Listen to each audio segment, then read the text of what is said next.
Morning, everyone.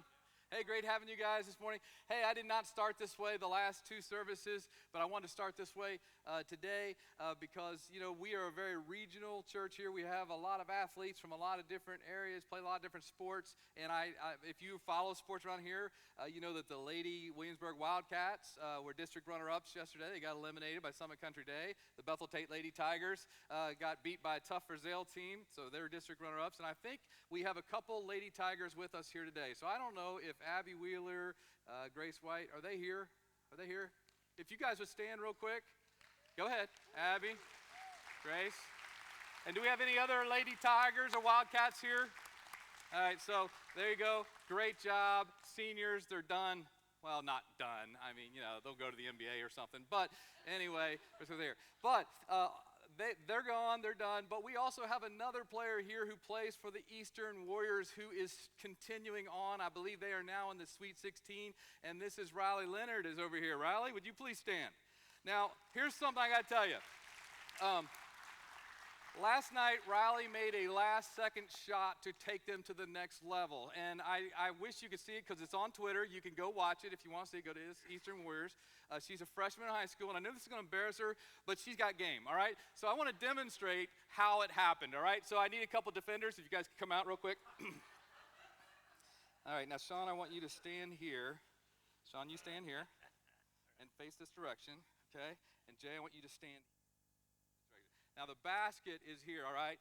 She's at the top of the key, probably with about 12, 10, 11 seconds going, and she's dribbling, okay? And I'm dribbling. And so she kind of moves around, and as the clock is ticking, it gets down to about 6. She does a step-through, scoop shot, finger roll, swish, wins the game. I missed my shot, but she made hers. So great job, Riley. Welcome.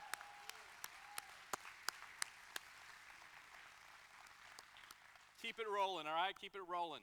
Anyway, we are talking about we're talking about famous last words. And we're starting a new series today, so if this is your first time here, you came at the right time. We're talking about famous last words. And I found it interesting as a kid. I would grow up watching cowboy movies and war movies. And a lot of times if someone was getting ready to be executed, they'd always say, "Do you have any final words?" Or if you grew up watching war movies like I did, another way you knew it was last words is if they pulled out in a war movie, they pulled out a picture that says, "That's my Jenny back home." You knew they were going to get killed. I mean, you just knew that was going to be their last words, right? But what I want to talk about today is kind of the last words of some people or some well-known people or notorious people for the things that they said right before they were executed. And so many of us probably grew up in history learning about Nathan Hale. Nathan Hale, right before he was being hanged for being a spy by the British, his last words were, "I only regret that I have but one life to lose for my country." And then as far as history goes, you probably had heard of Marie Antoinette. She was getting ready to kind of lose her head by the guillotine. She's kind of rumored as saying, "Let him eat cake." That's probably a little bit of an urban legend. But one of the things that I found she did say, it says she was climbing the steps to the platform. She apparently stepped on the foot of her executioner, and her last words were, "Pardon me, sir, I meant not to do it." So that was her last words. So she had manners clear until the end. And then there's William Wallace, okay? How many have seen Braveheart? If you've seen Braveheart, then you know his last words. His last words were, "Freedom!" And that was it, all right? Anyway. According to Mel Gibson, that's how William Wallace went. I also found some famous last words, and some of these, I mean, they're kind of funny, but it's not because of the situation they're in. These were people who were criminals about to be executed, and some of them by electrocution. And one of the criminals, they asked them their first word or last words, and Thomas Grasso in 1995, Oklahoma said, his last words were this: "I did not get my SpaghettiOs. I got spaghetti. And I want the press to know this." So his last words is he was really bummed that he did not get SpaghettiOs. James French, notice the last name, James French, 1966 Oklahoma said, "How about this for headlines for tomorrow's paper? French fries." Yeah, I know, it's not funny at all, but French fries. George Apple, 1928, he kind of led that by saying this. How about this? Or he said, well, gentlemen, you're about to see a baked apple. So George Apple says you're about to see a baked apple. And then finally, Grover Cleveland Redding, 1921, Illinois, his last words were, I have something to say, but not at this time. And I don't think he said anything after that. So we're still waiting on what Grover said. Now, that's kind of sick to a thought to think of, people that would say these last words before they're executed. And a lot of times when people are leaning in, they want to say, are they going to apologize? Are they going to confess?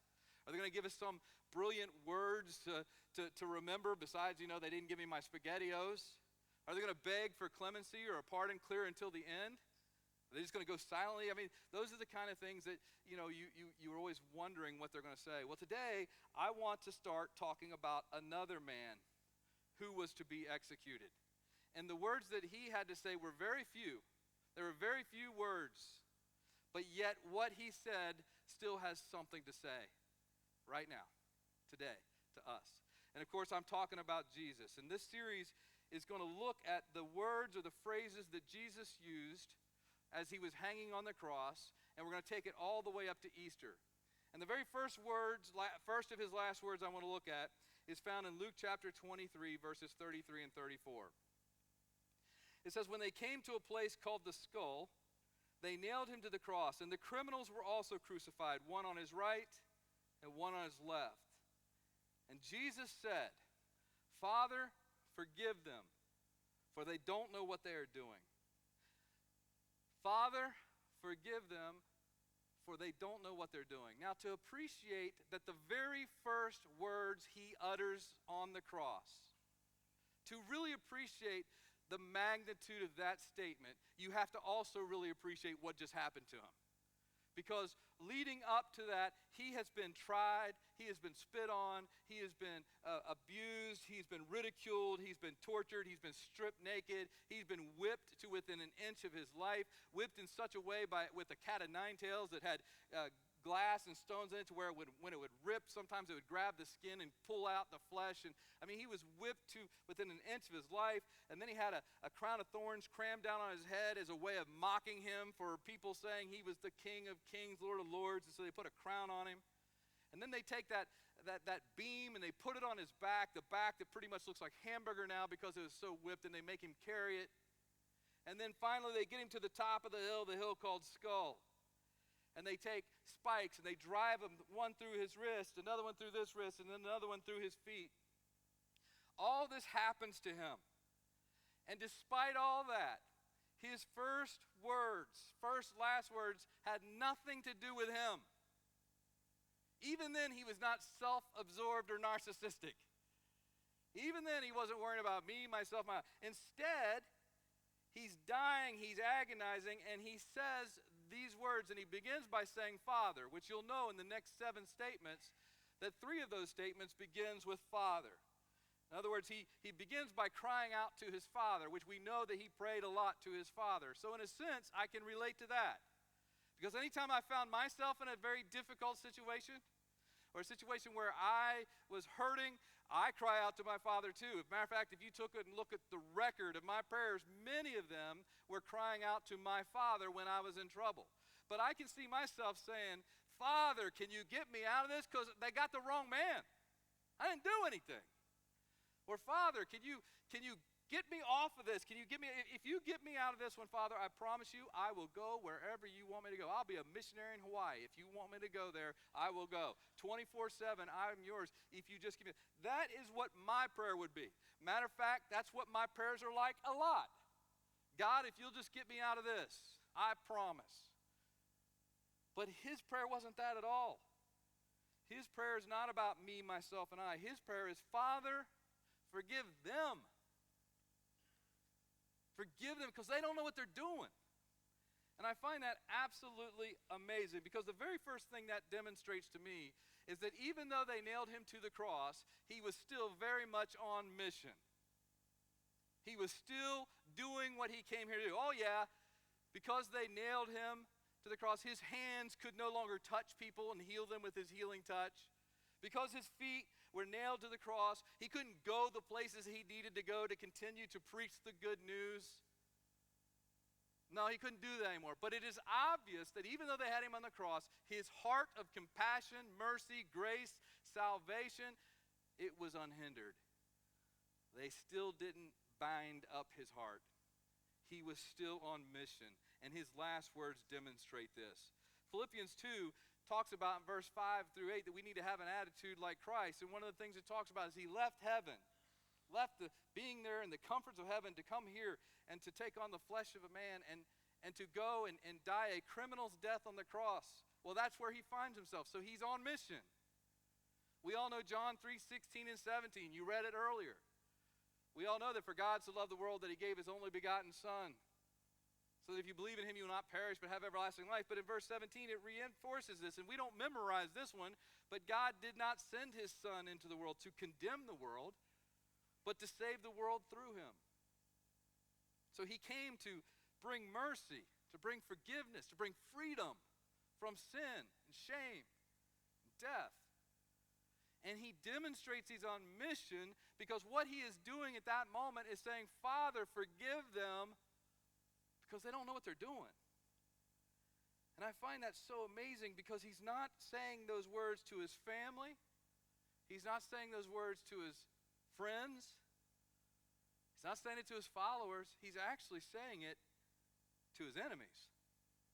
The ones who just put him on that cross, the ones who beat him to a pulp, the ones who were playing dice, gambling for his clothing. Those are the ones that his first of the last words are directed to.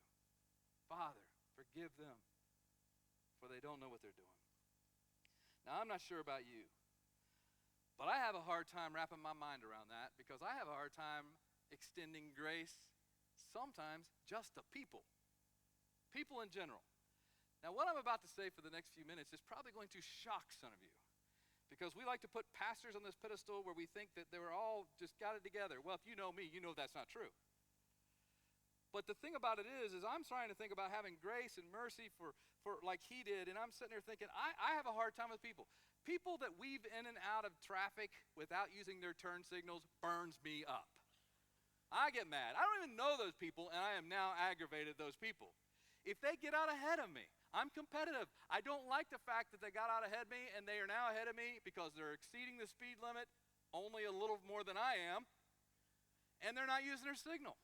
So even though I do not know these people, I'm having a conversation in my head about, I hope they get theirs. I hope that they get pulled over and I get to watch. Am I the only one? See, we're a church for messed up people, right? I get mad if someone else is catching a break that I want. I've been wanting to catch a break, or I've been wanting to be acknowledged or something, and someone else gets it. So I get mad about that. I get mad when people make stupid comments on social media.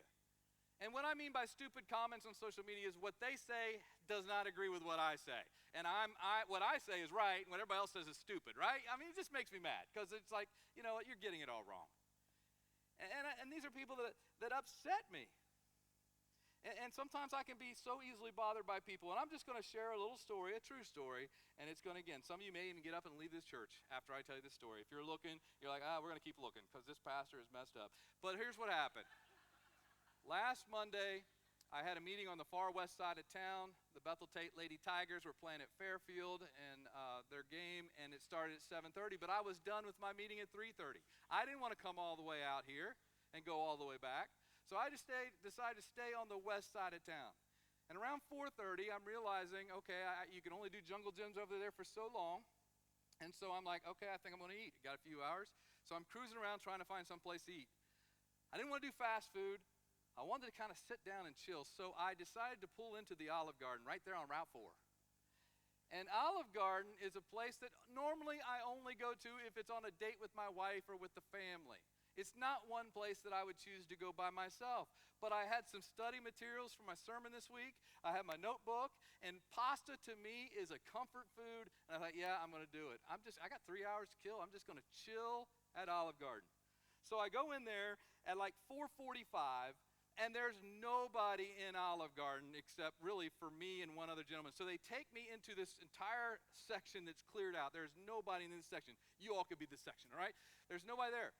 And they take me into a table for two, but the cool thing about this table for two is it really wasn't in this section. It's kind of in an alcove set back. So there's a half wall here, privacy. There's a wall here I have to slide through to then sit in the chair so I can look at the room, but I don't feel like I'm in the room. And I'm thinking, this is perfect. I can spread out my notebook. I can spread out my books on this week's message, and I could just start studying. And so as I'm sitting there, and it's an empty dining room, this sweet elderly couple comes in and sets up down at a table across the room from me. And they're obviously on a date. I mean, you can just tell by the way they look at each other. It's just an incredible little date. And I'm just kind of caught up in that. I'm like, wow, that's great. Then all of a sudden, another family comes in, table 4, in the booth over here to the left. It's mom and dad and 2 girls that are probably in the ages of first, second grade. And they come in and they sit down and they are as quiet as can be and just have an incredible conversation with each other. And then that family came in. And I can tell based on your response, you have eaten with that family too. Because you know what family I'm talking about. It was a family of 5. Mom and dad seemed incredibly easygoing, incredibly laid back. But mom and dad also were obviously overmatched by their other 3 kids, ranging in the age of 1.5 years to 6 or 7, maybe 8 years old. And I knew this was my first sign. They kind of all sit down, and they're really chill, and then the 8-year-old sits down in a seat, and mom walks up to him and quietly says, hey, I'd like for you to sit over here. I was going to sit there. And the 8-year-old goes like this. I'm sorry, but I did not see your name reserved on this seat. And then he gets up and backs away from the table, and he's still doing this with his hands and starts to circle the table. It's a round table right in front of me. And he's circling the table like he's playing duck, duck, goose, but nobody else is playing with him. And then he sits down. And I never got this kid's name, but his 4-year-old, 3, 4, 5, his 4-year-old brother, well, let me just say, we got his name. The entire restaurant that had been filling up by this time all knew this 4-year-old's name. And it wasn't because he went around and introduced himself to us. It's because it's real easy to learn a name when it's being said over and over again in series of 7 with a quick break to get a breath and then more series of 7. If you hear that name that often, you learn it. Now, I want to change the name, make it a fictitious name because you never know. They might be here or they might visit here. I can tell you they're not, just because I don't see, they're not here, I can tell you. But, and if you were there, you would know they're not here. But, just for the sake that maybe they are listening on our app, we're going to change the name to, let's just say, I don't know, Jay. All right? So, it's Jay. So, here's the thing. They sit down. Jay gets up, and Jay goes and invites himself into the table of 2 with the elderly couple. And then Jay runs all the way to the far end of the restaurant and all the way back over and then all the way back. Then Jay decides to climb up to the booth behind the table for 4 and then kind of looks over. And even the little elementary girls are looking like, he is weird. There's something wrong with him. You can tell it. Jay ran everywhere. Matter of fact, Jay went down the hallway. You could see the hallway. He left the dining area, went down the hallway, turned left, and went into the bar area and disappeared from his parents, who remained seated for 90 to 120 seconds. Totally out of view. This kid had enough time to have 2 shots of Shirley Temples right there, and nobody would know. So he comes back, and finally he starts running up back to the chair, and the whole time he's like, Jay, Jay, Jay, Jay, honey, Jay, sweetie, Jay, come back here, Jay, Jay. People are going to be sitting. Come on, your food's coming, Jay, Jay, Jay, Jay, Jay, Jay, Jay, Jay, Jay. So, finally, the food arrives, and Jay found his seat. But he found a seat only long enough to intentionally take his feet and kick back, and the whole chair falls all the way back with the loudest thud. And the entire restaurant holds their collective breath. Everybody's like, because we're wondering if he's hurt. He wasn't. Jay bounced right up. He bounced right up. He was not knocked out cold. And I think at that moment, I'm starting to think, I don't know if I like this kid. I don't even know him, and I'm not sure I like this little kid. And I'm starting to realize it's probably because I was hoping that he would get a concussion, a broken limb, something that would make them leave early, but he didn't. He bounced up, not even a scratch on him, and went right back to sitting down. And so I'm thinking, oh my goodness. And people are all watching, and I went from kind of curious interest to now I'm kind of ticked off because he's messing with my quiet time and my sermon prep time, and he's really ruining it for me. And as I'm thinking about that, I'm thinking, oh my gosh, what is happening to me? I'm preaching on forgiveness, and I don't even know this kid, and I really have. And so I kind of asked God, I'm like, God, please draw me back in. And so I looked down my notebook, and I had made some notes on what passages of Scripture say stuff about enemies. And I looked down, I'm not kidding, the very first passage I saw that I wrote down was Psalm 23:5. Thou preparest a table before me in the presence of mine enemies.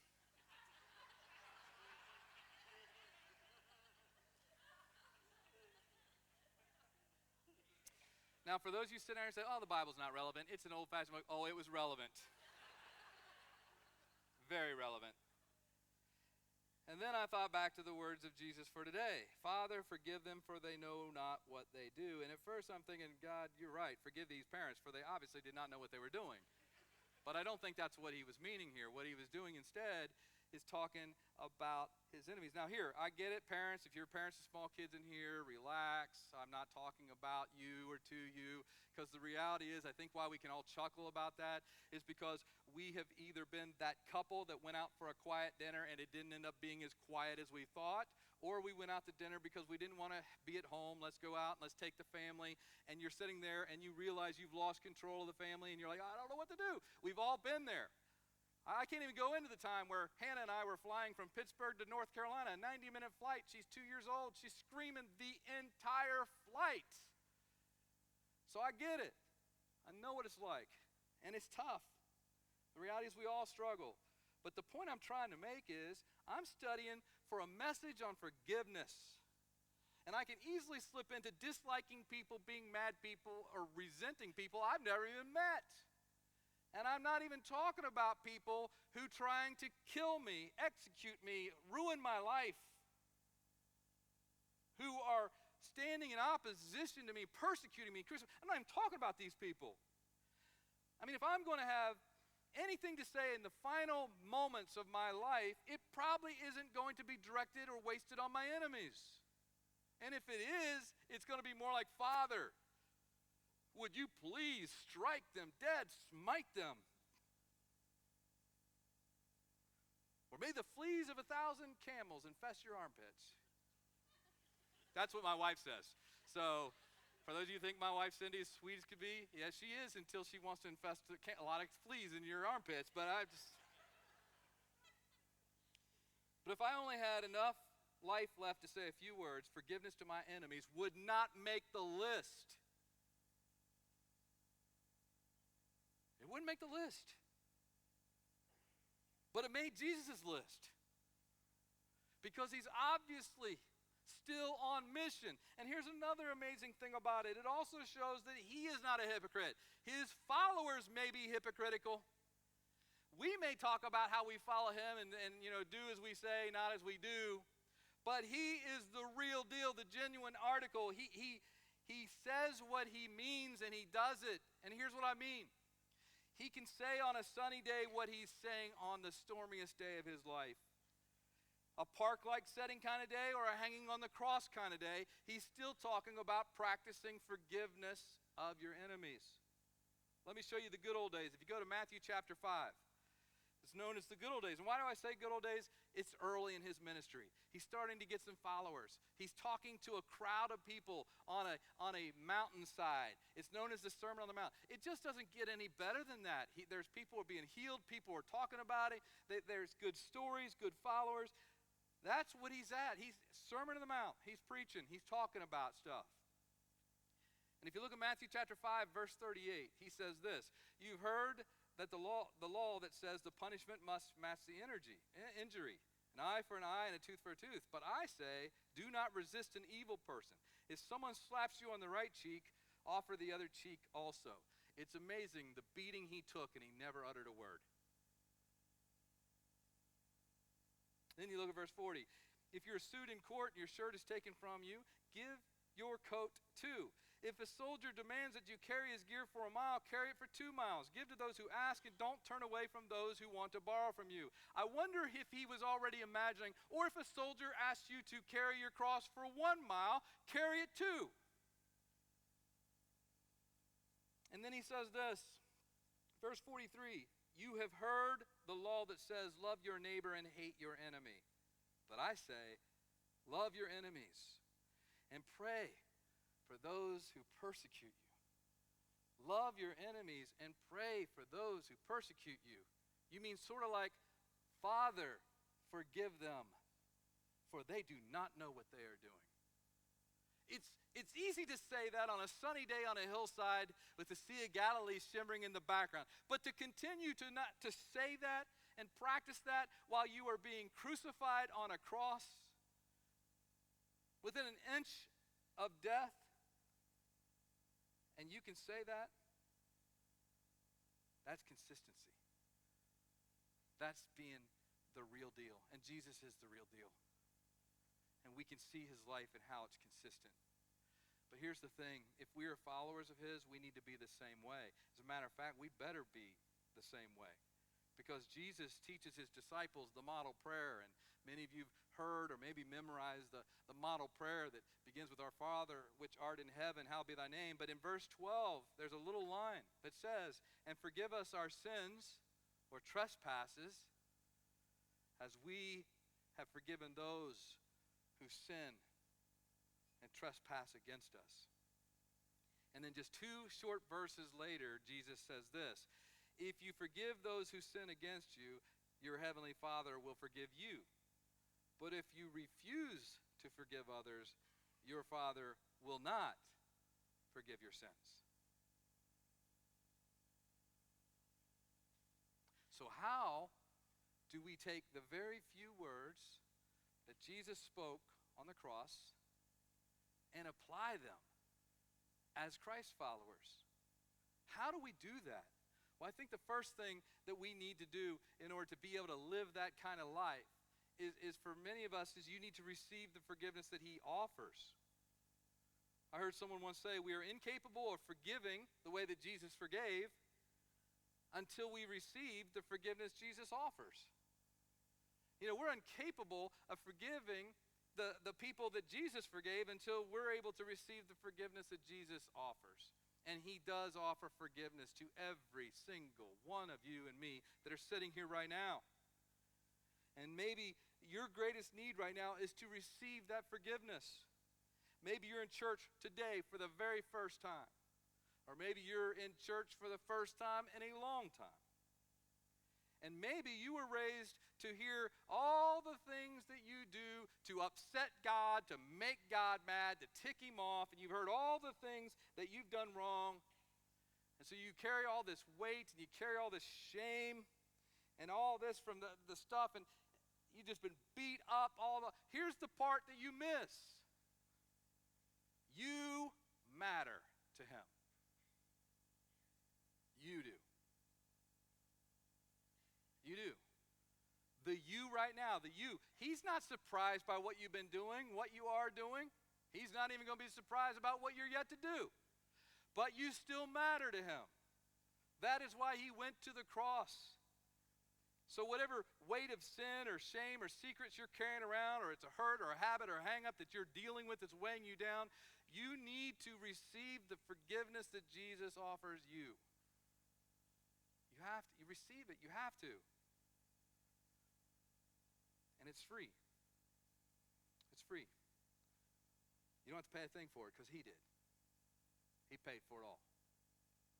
So if you're struggling to believe that Jesus' forgiveness was for you, I want you to do something. I want you to repeat the words that he repeated in the cross. You see these words up here. Father, forgive them, for they do not know what they are doing. But I want you to receive the forgiveness. So what I want you to do, and we're going to do this together, except you're going to insert your name where that blank is. So you're going to say, like I'm going to say, Father, forgive Kenny, for he doesn't know what he is doing. And you're going to say your name in there. And you're going to say it out loud. So I'm going to count to 3, and we're going to do it together, and you use your name. 1, 2, 3. Father, forgive Kenny, for he doesn't know what he is doing. When he said that, he was talking to you and me. Because when we sin, we stand at opposition of a holy God. And so he is saying that he is offering you and me forgiveness. And you and I need to receive it. The second thing we need to do is we need to, like him, pray for those who hurt me. Say, what? What are you talking about? I mean, if you don't know what you're talking about. If you knew what they did to me, if you knew what happened to me, you're right, I don't know. I don't know what happened to you, and I don't know what people have done to you. But here's what I'm pretty sure is pretty consistent. It hurt, it was wrong, and you may not have even deserved it. Matter of fact, you probably didn't.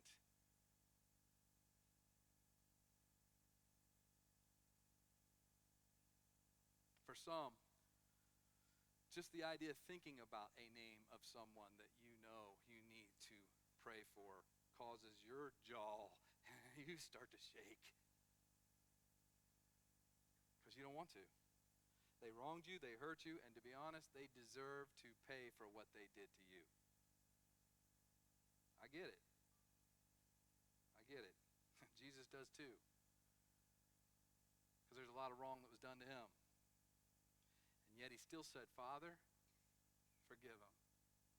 Because they don't know what they're doing.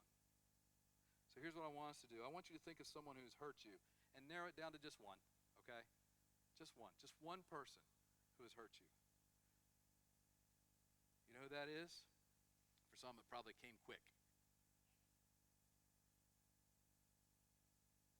You got the name? Now here's the thing. We're going to do the same thing, but this time I don't want you to say that name out loud because they might be sitting around you. We don't want that to break out in here. Although there's a prayer room, we could talk about it. But now that you have that name, I want you to quietly pray this prayer, but inserting their name on that blank.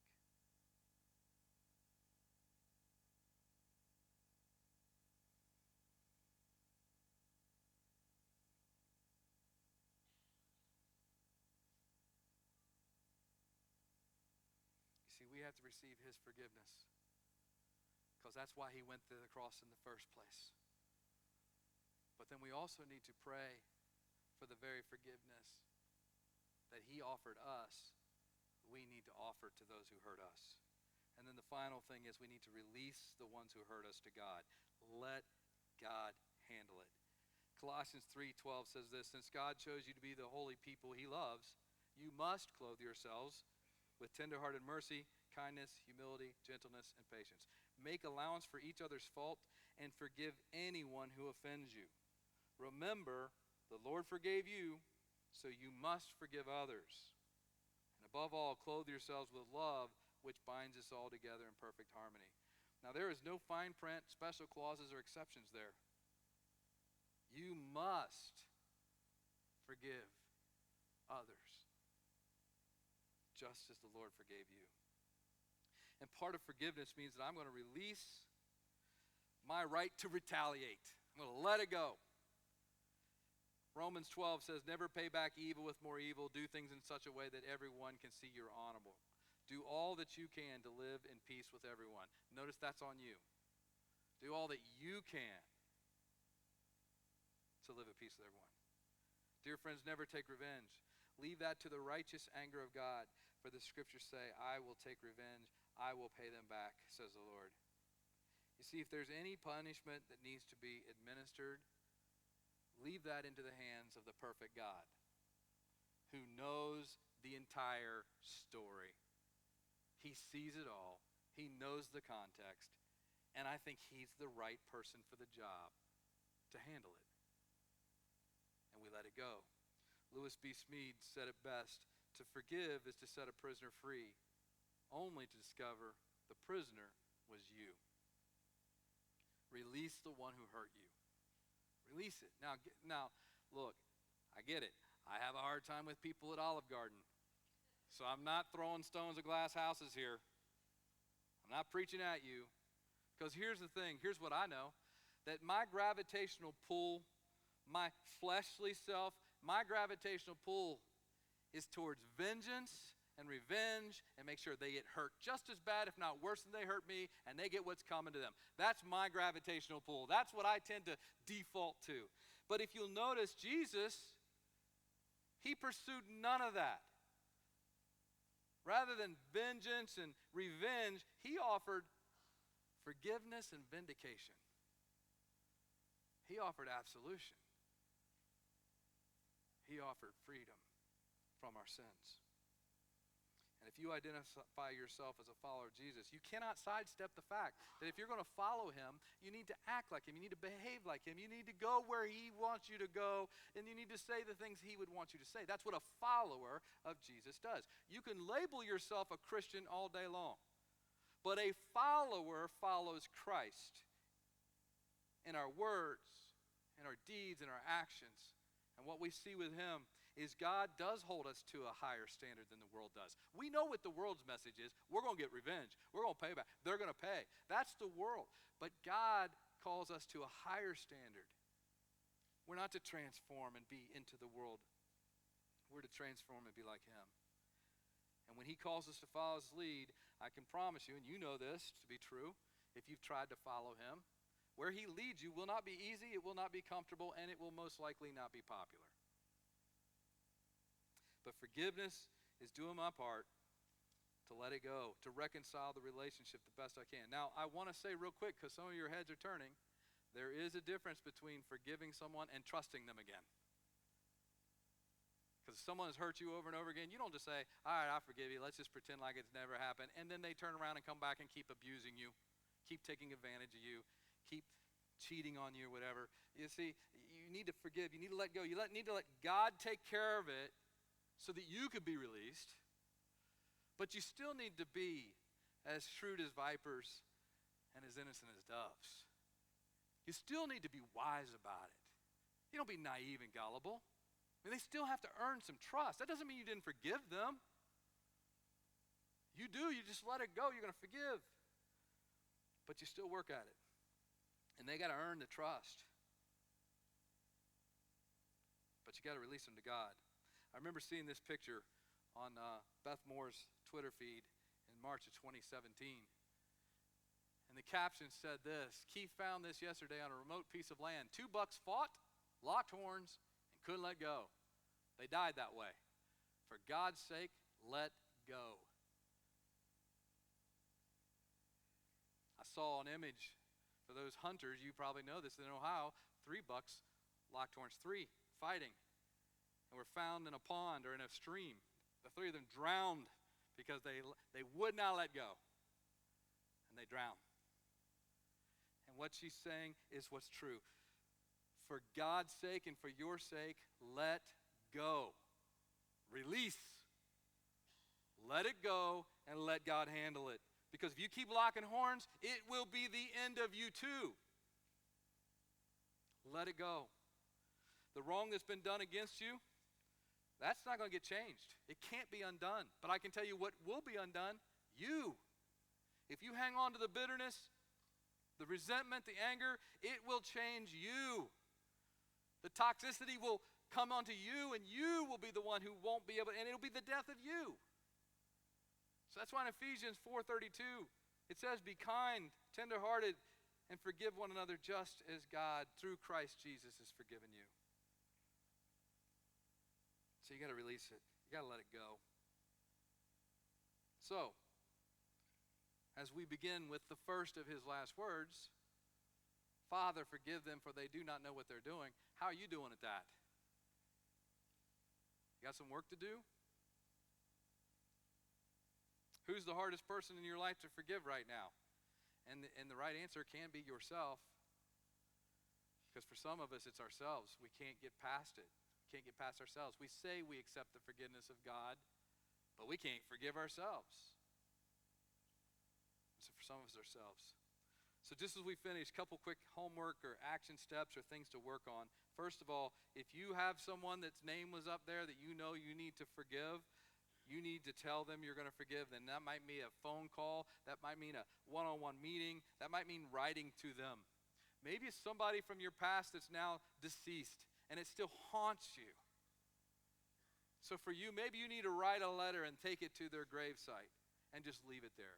Or maybe you need to just write it out and then burn it. But who do you need to forgive? Like, I don't know if I could do that. Well, it doesn't sound optional to me. And so here's the thing. You be obedient. You do what the Word tells us to do, and then you trust God with the results. We talked about this last week with Daniel. Our responsibility is to be faithful and obedient to Him. His responsibility is to take care of the rest. And we trust Him. I'll close with this. There's an old spiritual song. I'm not going to sing it. But when I say it, you'll probably start humming it or thinking it because you've heard it. And that is, were you there when they crucified my Lord? Were you there when they crucified my Lord? And the answer to that is, yeah. Yeah, you were. And so was I. Because the reason He went to willingly lay His life down was so that His enemies could be forgiven. Those who are following the ways of the world, not following the ways of God. Those who are living in sin, not living in the freedom that His salvation and His shed blood bought. And so, yeah, you were there, I was there.